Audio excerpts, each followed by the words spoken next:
I'm Nigel, and I've been procrastinating about this bit for a real long time. Today, we're getting that soft top done. The old soft top has seen one too many years and has a few too many cuts and holes. Oh, and I also cut out the rear window. The instructions for the soft top install consist of about 30 pages, but lucky for me it has lots of pictures. So, the first thing to do is remove the trim around the soft top frame mount.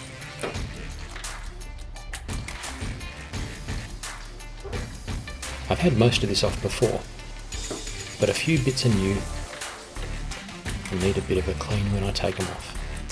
Duct tape fixes everything.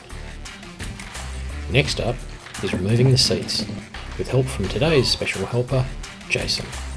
Now, you may notice Jace has a few bandages. From what I can work out, this is exactly what happened. Ouch.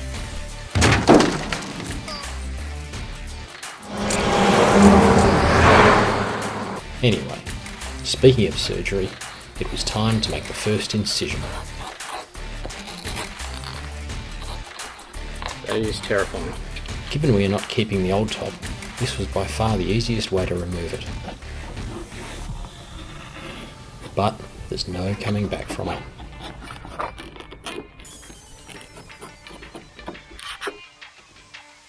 Out with a few bolts, and it was time to get serious. Nice. Just give it a rip and it can come away. Just keep pulling, man. Violence of action. So far, so good. Next, we needed to remove the rear mounting, which bolts to the rear of the top at the back of the cabin. This is held on with a whole lot of fasteners. Grab the other end of that, pull it off. Then, we carefully remove the rest of the top.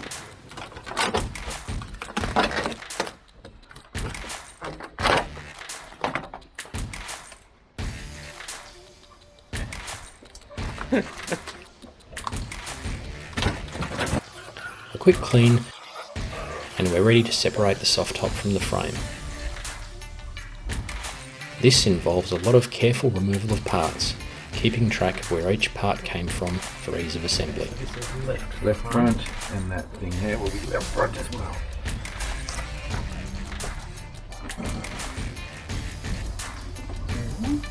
Removing the last section required sliding the frame off the mounting rails, or so I thought. Then, Jason reminded me that there were easier methods. A bit easy to get out. With that, the old vinyl was removed. Ah!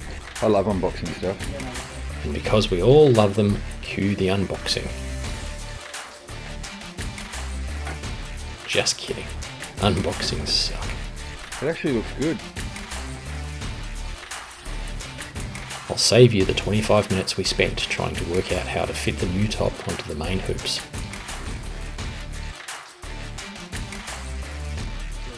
The soft top paperwork was of no use, but we worked it out in the end. Then some riveting, screwing, being confused and actually looking at the instructions, more riveting, more screwing, some brute force, That's it. and a bit of poking. And before we knew it, we were ready to put the frame on the car. Well, sort of ready.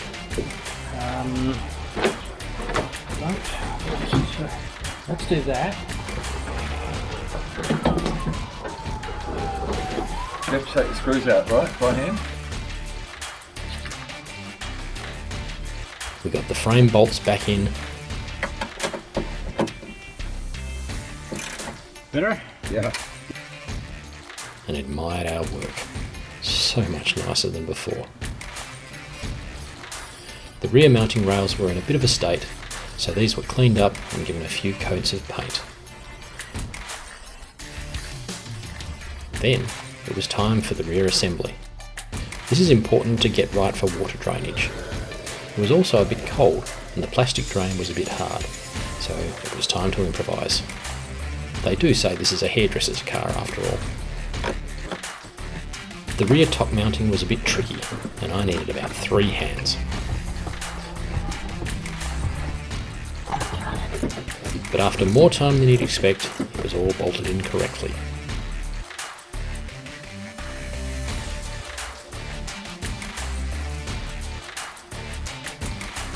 We're on the home straight now, and it's time to put in whatever this piece is. And bolt in the seat belts. And install the carpets. And then, time to show it off. Look, a rear window. A new top that does this, sort of.